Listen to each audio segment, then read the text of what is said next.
Peringatan, animasi ini dibuat dengan tujuan sharing pengalaman pribadi sang pengirim cerita. Dimohon untuk menghargai cerita tanpa menyudutkan beberapa pihak. Selamat menikmati. Halo Frank, kalian pasti butuh asupan horor kan? Hayo ngaku. Kenalin, nama gue Amel. Di sini gue mau cerita horor gue semasa masih kuliah.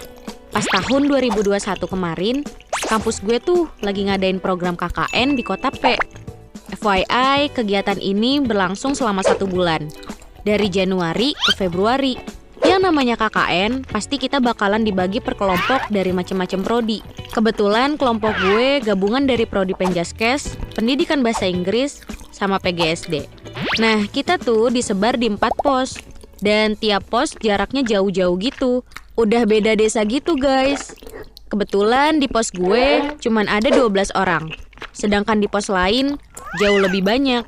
Sebelum memulai KKN, gue sama temen-temen survei ke tempat pos yang bakalan kita huni saat KKN. Finally, tibalah saatnya di hari pertama kita KKN. Kita semuanya ngumpul di pos buat diskusi apa aja yang mau kita jalani di sini. Ya, kayak program kerja gitulah. Terus kita juga bagi jadwal piket di setiap harinya. FYI, pos yang kami tempati adalah rumah kosong yang cukup lama tidak dihuni oleh pemiliknya karena sudah meninggal. Jadi cuma dipakai sama pihak keluarga kalau ada keperluan penting aja. Rumah ini punya 3 kamar yang cukup luas. 2 kamar ada di depan dan 1 kamar di belakang. Dapurnya berada di samping kamar perempuan dan ruang tengahnya juga cukup luas banget buat diskusi atau kalau mood bisa buat duel sumo. Tapi anehnya pas gue ngeliat kamar belakang ada perasaan gak enak saat itu. Cuman gue orangnya gak mau mikir banget, jadi ya gue abaikan begitu aja perasaannya. Hari pertama KKN, kami melakukan aktivitas layaknya mahasiswa KKN. Ngerjain proker, dibantu akamsi alias anak kampung sini. Nah, berhubung di kelompok gue tuh mahasiswanya beberapa ada yang udah berkeluarga, jadi nggak bisa full nginep di sini. Paling ya weekend doang. Dari 12 orang ini, yang tinggal di pos cuma 8 orang, termasuk gue, Meli, Lala, Aisyah, dan Mala. Nah, kalau cowoknya ada Abdul, Rozak, sama Indra. Sedangkan yang gak tinggal di pos itu ada Nita, Mei, Redi, sama Bella. Setiap hari kita ngebantu ngajar di SMP dan SD setempat.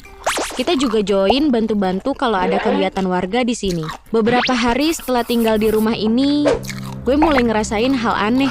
Bawaannya kayak ada orang yang ngeliatin gue gitu. Nah, jadi waktu itu Abdul, Rozak, dan Indra udah tidur di ruang tengah.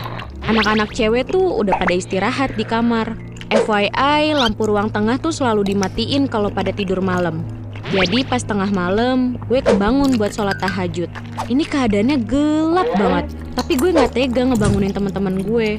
So, ya udah, gue ke kamar mandi sendirian buat wudhu. Terus pas balik dari kamar mandi, baru beberapa langkah ada sosok bayangan hitam, gede, yang nongol di hadapan gue. Badan gue nge-freeze, gue gemeter ketakutan. Gue coba nunduk sambil ngebatin. Ya Aurel, gede banget. Tapi karena niat gue sholat tahajud, gue coba nyelonong aja ke kamar sambil nundukin kepala. Naasnya, pas gue lagi sholat tuh, pintu kamar gak sempet gue tutup. Dan kebetulan posisi gue sholat tuh ngadep ke ruang tengah, di mana sosok itu berada. Yang bikin merinding, bahkan sosok itu sempat terdiam dan melihat ke arah gue. Asli, gue udah gak bisa khusyuk.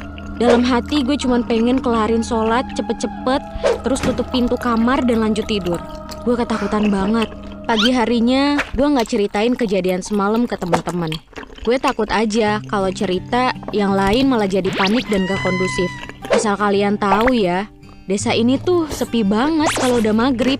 Jarang gitu kelihatan anak muda seumuran kita. Adanya paling bocil-bocil yang berangkat ngaji. Itu pun cuma sampai Isya.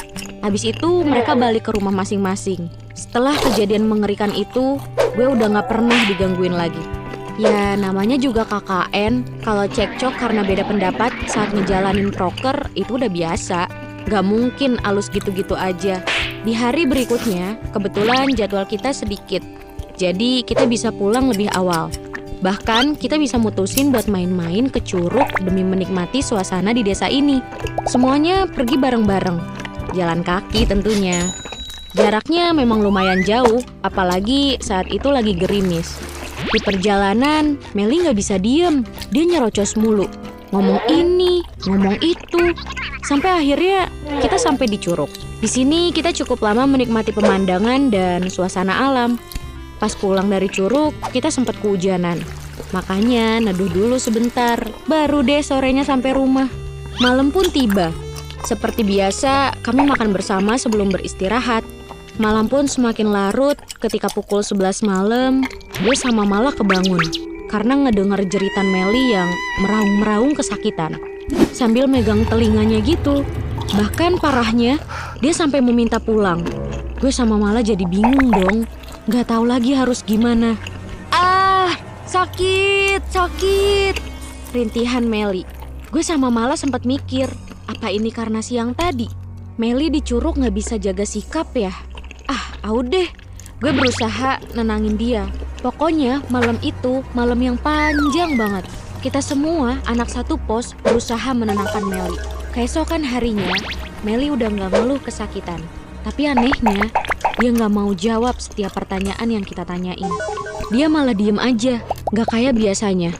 Padahal dia orangnya talkatif banget. Ya, seperti hari-hari sebelumnya. Ada yang aktif ngebantu ngajar di SMP. Terus malah sama Meli ngelanjutin ngeliat proses pembuatan gula aren. Sedangkan gue waktu itu balik duluan ke pos. Karena mikirnya bakalan ada beberapa temen yang nunggu di sana. Tapi pas nyampe pos, ternyata sepi. Berhubung gue belum sempet sarapan, akhirnya gue ke dapur dan buat makanan. Pas lagi enak-enak makan, gue ngedenger kayak ada suara motor yang lagi dimasukin ke dalam rumah. Gue mikirnya mungkin itu si Rozak. Jadi gue refleks dong teriak manggil dia. Rozak, sini makan dulu. Tapi anehnya gak ada jawaban apapun dari depan.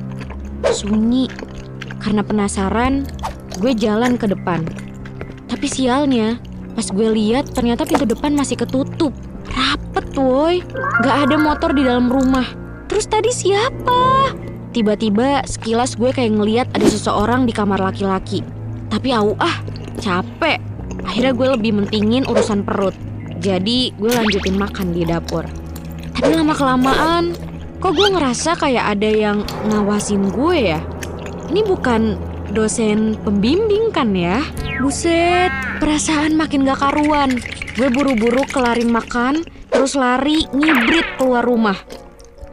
Karena meleng, gue sampai gak sengaja nabrak Nita yang baru aja sampai di pos. Pas banget juga, Mei sama Bella juga baru sampai pos saat itu. Mereka pun segera berubah ke kepo mode on nih. Dengan pertanyaannya yang, "Lu ngapain anjir? Lari-larian? Benteng Takeshi lu? Iya lu ngapa dah? Kok kayak habis lihat setan?" Imbuh Mei, tapi saat itu gue cuma bisa diem dan menggelengkan kepala. Karena gue gak pengen buat mereka takut selama menjalankan KKN di sini. Besoknya kita berkunjung ke pos B. Tentunya setelah menyelesaikan semua urusan kami di desa. Setelah lama kita berkunjung ke pos B, sampai gak kerasa waktu udah pukul 17.55 sore. Kita segera bergegas pulang karena khawatir kemalaman di jalan. Di perjalanan, ketika kita mulai memasuki desa tempat kita tinggal, jujur, gue malah ngelamun gak jelas. Jadi, gue gak denger apapun yang Meli ucapin ke gue. Sampai akhirnya, kita ngelewatin jalanan yang menanjak dan dikelilingi oleh pohon-pohon besar. Begonya, gue tuh malah iseng noleh ke sebelah kiri dan tersentak karena melihat sesuatu. Refleks, gue nyuruh Meli melajukan motornya lebih cepat. Gue bingung dan takut karena gak percaya dengan apa yang gue lihat barusan. Lu mau tahu gak gue lihat apa? Gue lihat sosok perempuan berbaju putih, berambut panjang, sedang berdiri di antara pepohonan itu sambil menyeringai menatap gue. Tapi lagi-lagi gue memilih buat diem dan tidak menceritakan apapun ke teman-teman gue. Entah kenapa, beberapa hari setelah itu, Nita, Bella, dan Mei selalu meminta untuk tidak mematikan semua lampu di pos ketika malam datang. Kita pun menurutinya, tapi malam itu Abdul gak bisa tidur dengan